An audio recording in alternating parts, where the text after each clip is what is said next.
سر آپ ایک وکیل ہیں، آپ پاکستان کے موجودہ حالات سے مطمئن ہیں؟ جی میں بالکل مطمئن نہیں ہوں اور کوئی بھی مطمئن نہیں ہے.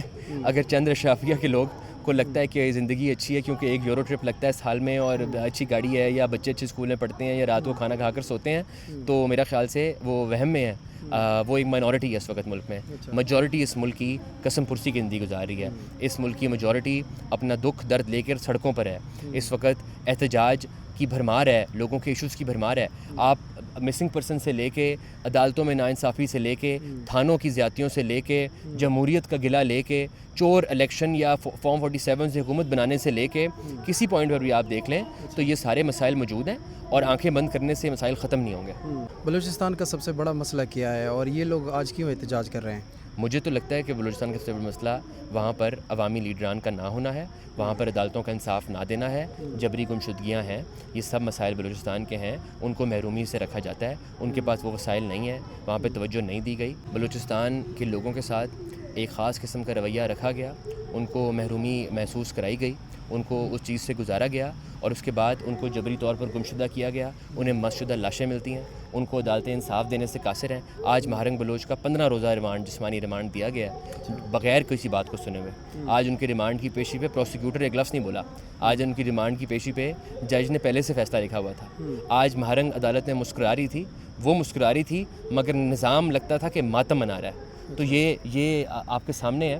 یہ صرف اپنے پیاروں کی واپسی مانگ رہے ہیں. یہ صرف یہ مانگ رہے ہیں کہ ہمارے پیارے کس حال میں ہیں، آپ انہیں کیوں لے گئے ہیں جب اس ملک میں آئین پاکستان کا آرٹیکل 4، آرٹیکل 9، 10، 10A یہ سب بنیادی حقوق دیتا ہے.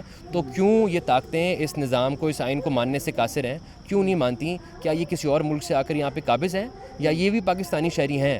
یہ مانتے ہیں اس آئین کو؟ اگر یہ مانتے ہیں اس آئین کو تو ان کے پیاروں کے اوپر اگر کوئی الزام ہے تو ان کو عدالتوں میں پیش کیا جائے، ان کو وکیل کرنے کا حق دیا جائے اور ریاست اپنے بھرپور لامحدود وسائل کے ساتھ ان کے اوپر جرم ثابت کر دے. اگر ان کے اوپر جرم ثابت کر دے تو عدالت سے سزا کرا لے، لیکن اگر ایسے نہیں تو کسی وڈیرے یا بدماش یا ڈان کی طرح اٹھا کر غائب نہ کر دے.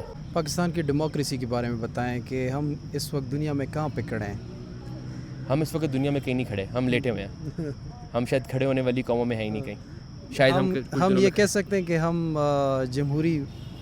جمہوریت والا ملک ہیں، جمہوری ملک ہیں. بالکل میں تو نہیں سمجھتا. ابھی پچھلا الیکشن آپ کے سامنے ہے، اس سے پچھلا بھی آپ کے سامنے ہے. جب سے پاکستان بنا ہر الیکشن آپ کے سامنے ہے. تو جو لوگ دور سے دیکھنے میں شاید اچھا لگتا ہو، بٹ جو لوگ یہاں موجود ہیں وہ آپ کو بتا سکتے ہیں اور دیکھ سکتے ہیں کہ یہ ایک جمہوری ملک نہیں ہے. آپ کے خیال میں جو 8 فروری 2024 کے انتخابات ہوئے تو جن کا حق تھا، جس پارٹی کا حق تھا، اس کو اپنا حق مل گیا ہے نہیں؟ بالکل نہیں ملا ان کو حق. جن کا مینڈیٹ تھا ان کو نہیں ملا، وہ جیلوں میں ہیں.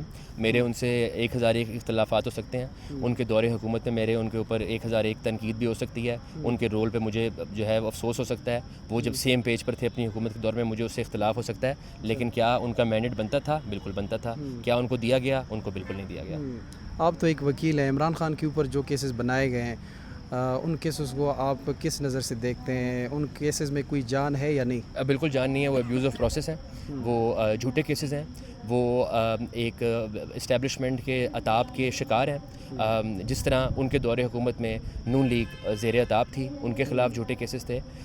مگر افسوس کی بات یہ ہے کہ آج جب عمران خان صاحب زیر عطاب ہیں تو جو پارٹی برسر اقتدار ہے، اتنا کچھ دیکھنے کے بعد، اتنی ٹھوکریں کھانے کے بعد، جوتے کھانے کے بعد بھی، ووٹ کو عزت دو کا نعرہ لگانے کے بعد بھی آج وہ حکومت میں ہیں. اس لیے تو وہ عمران خان کے کیسز کو سچا کہتے ہیں. جس طرح جب وہ زیر عطاب تھے اور جیلوں میں تھے جھوٹے کیسز میں، تو عمران خان صاحب برسر اقتدار تھے اور وہ کہتے تھے کہ یہ کیسز سچے ہیں. تو جب تک سیاسی لیڈران اپنے آپ کو لائن میں لگا کے پیش کرتے رہیں گے کہ اگر آپ اس کو نکال رہے ہیں حکومت میں، جو ہے حکومت کے اوپر شب خون مار کے، جمہوریت کا قتل کر کے کسی اور کو بٹھانے لگے ہیں، تو مجھے موقع دیں، میں آپ کی خدمت کروں گا. اور جب اس کو نکالتے ہیں تو پہلا کہتا ہے مجھے خدمت دیں. تو سیاسی لیڈران اکراس دا بورڈ، سیاسی لیڈرشپ نے اس عوام کو نہ صرف کہ فیل کیا بلکہ مایوس کیا ہے، بلکہ ایک روایت قائم کی ہے جس کے بعد آئی تھنک ان لوگوں کو سیاسی لیڈرشپ پہ بھی اب بھروسہ نہیں ہے. میڈیا اور سوشل میڈیا کے بارے میں بتائیں، کیا ہمارے ملک میں میڈیا اور سوشل میڈیا آزاد ہے یا نہیں؟ میڈیا تو آزاد نہیں، لیکن میڈیا تو ہے ہی نہیں.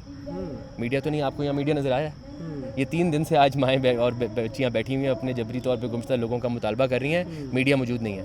میڈیا ہے ہی نہیں. ایسا لگتا ہے میڈیا ایگزسٹ نہیں کرتا. ہاں ڈراموں کے لیے فلموں کے لیے شاید ہے, بٹ اس کے علاوہ تو میڈیا ایگزسٹ نہیں کرتا اکا دکا آوازوں کے علاوہ. لیکن سوشل میڈیا آپ جیسے لوگ, ایسے باشعور لوگ جو کور کرتے ہیں, آواز اٹھاتے ہیں, دیکھتے ہیں, وہ بالکل موجود ہیں. اور اسی لیے سوشل میڈیا سے بہت تکلیف ہے ان طاقتوں کو جن کو وہ شیشہ دکھاتی ہیں یا ان کو ننگا کرتی ہیں. ان کو بہت تکلیف ہے اس بات سے, اور اسی لیے سوشل میڈیا کے اوپر بھی جا بجا حملے کیے جاتے ہیں, فائر وال لگائی جاتی ہے, انٹرنیٹ کو ڈاؤن کیا جاتا ہے, پیکا اور اس طرح کے ڈریکونین لاز کو استعمال کر کے آواز کو دبایا جاتا ہے. اور یہ وہ سوشل میڈیا کا خوف ہے, سوشل میڈیا کی طاقت ہے جس کی وجہ سے اس کے اوپر بھی حملے کیے جاتے ہیں. سر یہ لوگ تو پرامن احتجاج کر رہے ہیں, تو یہاں پہ میڈیا کیوں موجود نہیں ہے اور یہاں پہ ارد گرد پولیس کیوں کھڑی ہے؟ کیونکہ یہ جس کے خلاف احتجاج کر رہے ہیں وہ میڈیا کو اجازت نہیں دیتا. میڈیا کو شاید لوگوں کو یا خدا کو جواب نہیں دینا, میڈیا نے ان کو جواب دینا ہے جو ان کے چینلز کو چلنے دیتے ہیں, ورنہ وہ ان کے چینلز کو چلنے دیں گی نہیں, ورنہ وہ ان کے اوپر بھی شاید پرچے کر دیں, ورنہ شاید ان کی فائلیں بن جائیں, کیسز بن جائیں, ان کو اس ملک میں رہنے کی جگہ شاید نہ ملے. اس لیے میڈیا اپنا کام نہیں کر سکتا. منظور پختون کے بارے میں ایک کمنٹ لینا چاہوں گا کہ وہ کیسے شخص ہیں اور ان کی تحریک کیسی ہے؟ بہادر شخص ہیں, رائٹس موومنٹ ہے ان کی, سیاسی عزائم نہیں ہے, اپنے لوگوں کو ریپرزینٹ کرتے ہیں جس طرح مہارنگ اپنے لوگوں کو ریپرزینٹ کرتی ہیں. اور اپنی بیوی ایمان مزاری کے کارکردگی سے آپ کتنے حد تک خوش ہیں؟ ماشاءاللہ وہ تو بھی ہر جگہ پہ حاضر ہوتی ہیں جہاں پہ بھی ہیومن رائٹس وائلیشنز ہوتی ہیں. میری جو بیگم ہے ایمان زینب حاضر, وہ میرے لیے اور میرے جیسے اور بہت سارے وکلا کے لیے مشعل راہ ہیں, ہمارے لیے رول ماڈل ہیں.